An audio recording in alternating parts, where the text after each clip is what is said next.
Maaari bang ang iyong ikapitong disipulo, si Shibuya? Iniligaw niya ang elder dito at marami na siyang napatay na impormante ko. Sadyang naglabas siya ng impormasyon para iligaw ang elder dito. Elder, hindi ko pa nga siya napaghihigantihan, ano ang ibig sabihin nito? Sinusubukan ba niyang gumawa ng patricide? Ang tapang, nanatiling tahimik si Lasho, nag-iisip, posible iyon. Ngunit kung magkasama sina Shibuya at Yu Zhenghai, tutulungan ba nila ang pamilya ng hari laban sa Evil Sky Pavilion? Hindi yun makatuwiran, walang motibo o dahilan.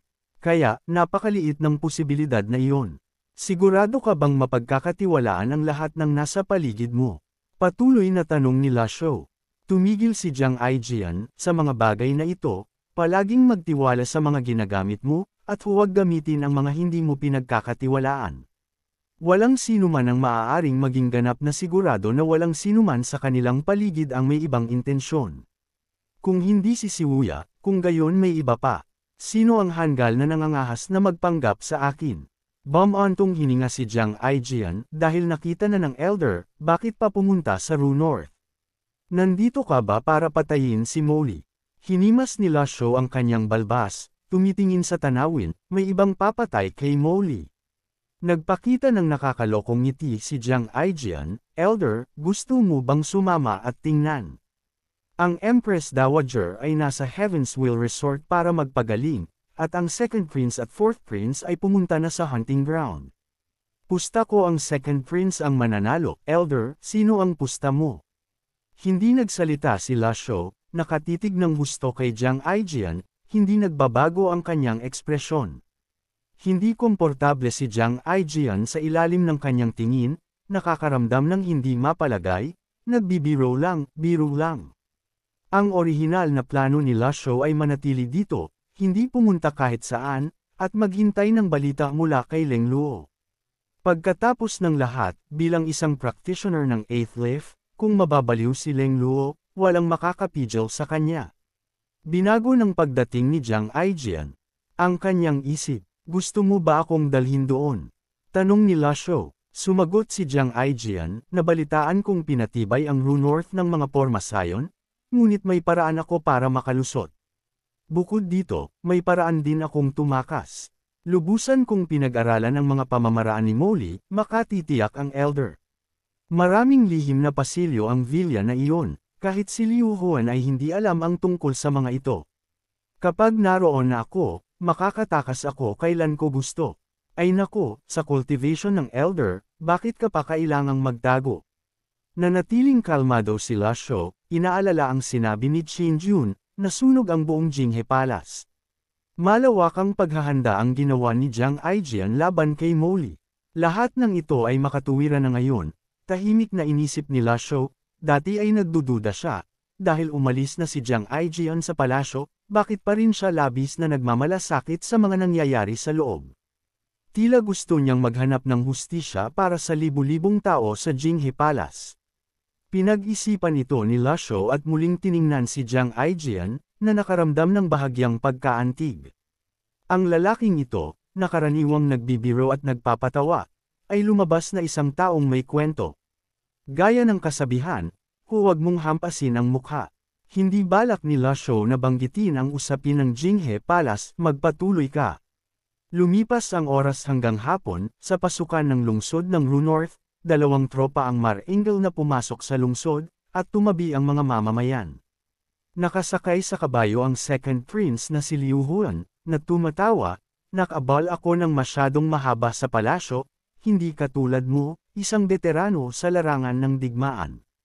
Tumawa rin bilang sagot ang Fourth Prince na si Liu Bing, binobola mo ako, elder brother. Isang maliit na kasanayan lamang, pagpatay ng mga ordinaryong hayop. Ang implikasyon ay mas brutal ang tunay na larangan ng digmaan kaysa sa mga hayop na ito. Tama ka, nakababatang kapatid, tumanggo si Liu Huan, para lamang sa kasiyahan. Dahil gusto ng ating lola na magpagaling sa Heavenswheel sa loob ng ilang araw, makakahanap kami ng libangan doon. Hindi tayo dapat masyadong magpakasawa sa mga kasiyahan at mawala ang ating layunin, elder brother. Narinig kong naghanda ka ng ilang bagong bagay para sa ating lola. Huwag kang mag-alala, nakababatang kapatid, malalaman mo kapag nakarating na tayo sa Heaven's Wheel. Nakasakay ang magkapatid sa kanilang mga kabayo, nag-uusap habang mabilis silang nagtungo sa Heaven's Wheel Summer Resort. Samantala, sa ikalawang palapag ng isang pavilion sa Heaven's Wheel Resort, lumapit si Han Yuyuan, "Kumusta ang iyong pahinga kagabi?" Tumingin si Siwuya sa bintana sa payapang resort at walang pakialam na sinabi, "Nagtataka lamang ako, bakit hindi pa nagsisimula ang iyong tinatawag na magandang palabas?" Ngumiti si Han Yuyuan at Sam-andal, "Naiinip ka na ba?" Lumingon si Siwuya at nagsalita, "Medyo nag-aalala nga ako, General Han. Sa iyong pagkamagalang, ang pagluwag sa aking mga gapos ay dapat katanggap-tanggap, hindi ba?" Sumingit ang isang tauhan sa malapit at nagsalita, nag-aalok ng alak at pinili niya ang parusa, bakit mag-aksaya ng mga salita sa kanya? Mas mabuting wakasan siya sa isang suntok. Lumingon si Han Yuyuan at tiningnan siya, na nagpapahiwatig na tumahimik siya. Tama na ang kawalang galang. Nag-aalangan ang tauhan, pagkatapos ay sumigaw, "General." Biglang lumingon si Han Yuyuan at sinampal siya. Umikot ng 2 beses ang tauhan, nahihilo, inaamin ng tauhang ito ang kanyang pagkakamali. Hindi na binigyang pansin ni Han Yuyuan ang tauhan, sa halip ay ngumiti kay Siwuya, na nagsasabi, "Ganyan lang siya, mainitan ng ulo at malinaw." Gayunpaman, napakatapat niya, isa sa aking pinakakakayahan na tauhan. Huwag husgahan ang isang libro sa pamamagitan ng pabalat nito, maaaring mukhang pabigla-bigla siya, ngunit ang kanyang mga aksyon ay mapagpasyahan at hindi niya gusto ang pagpapaliban. Pagkatapos sabihin ito, kinuha ni Han Yuyuan ang kanyang kamay, at isang forceful energy ang nabuo sa isang malaking kutsilyo, na lumilipad palabas at pinuputol ang mga lubad sa mga kamay ni Siwuya. Ikinaway ni Siwuya ang kanyang mga kamay at bumantong hininga. Kahanga-hanga ang pamamaraan ni General Han sa pamamahala ng mga tauhan. Nagtataka ako, sino ang gustong hamuli sa akin? Maaari mo bang sabihin sa akin? Hindi makakatulong sa iyo ang pag-alam niyan. Walang pakialam na sabi ni Han Yuyuan, ang masisiguro ko sa iyo ay bago ka mamatay, walang hahawak sa isang buhok mo. Talaga bang hindi mo sasabihin? Yumuko si Han Yuyuan, nangako ako ng lihim. Ngumiti si Siwuya, kawili-wili. Bumantong hininga si Han Yuyuan, pinatay mo ang aking walang kwentang kapatid, sa katwiran ay dapat kitang patayin kaagad upang samahan siya sa kamatayan. Gayunpaman, mas mahalaga ang mas malaking sitwasyon, maaari kong kalimutan ang aking personal na paghihiganti. Tumugon si Siwuya, si Han Yufang ang pinuno ng 5 rats, at gamulo siya sa Upper Prime. Ikaw, bilang isa sa 8 generals ng Imperial Guards, ay dapat natural na unahin ang hustisya kaysa sa pamilya. Ngumiti si Han Yuyuan, kumakain ako ng butil ng imperyo, kaya natural, naglilingkod ako sa imperyo, bawat isa sa kanyang sarili. Kung nahuli ko si Han Yufang, tiyak na haharapin ko siya ng naaayon. Kaya, nagtataka ako, sa mga kakayahan ni Han Yufang, paano siya nakakagalaw ng malaya sa Divine Capital? Sa una, akala ko napakahusay lamang siya. Ngayon tila, hindi ganoon kasimple. Nang marinig ito, sinampal ni Han Yuyuan ang mesa sa harap niya, na nagpapira-piraso nito. Huwag mong isipin na dahil mayroon kang mga tagapagtanggol, hindi ako mangangahas na kumilos laban sa iyo. May limitasyon ang aking pasensya. Habang natatapos siya sa pagsasalita, lumapit ang isang tauhan at bumulong ng ilang salita sa tainga ni Han Yuyuan. Anumang bahagyang galit na sumiklab kay Han Yuyuan ay agad na napawi, pinalitan ng isang ngiti, nagsisimula na ang palabas ngayon. Sa dulo ng estate, dahan-daang pumasok ang isang malaking prosesyon. Pinangunahan ni Li Yunzhao ang daan sa harap, na sinusundan ng isang malaking karwahe. Kamakaway sa hangin ang mga pulang kurtina at pattern, na may ilang mga sundalo at mga dalaga sa palasyo sa magkabilang panig. Ang taong nakaupo sa karwahe ay ang kasalukuyang Great Flame Empress Dowager.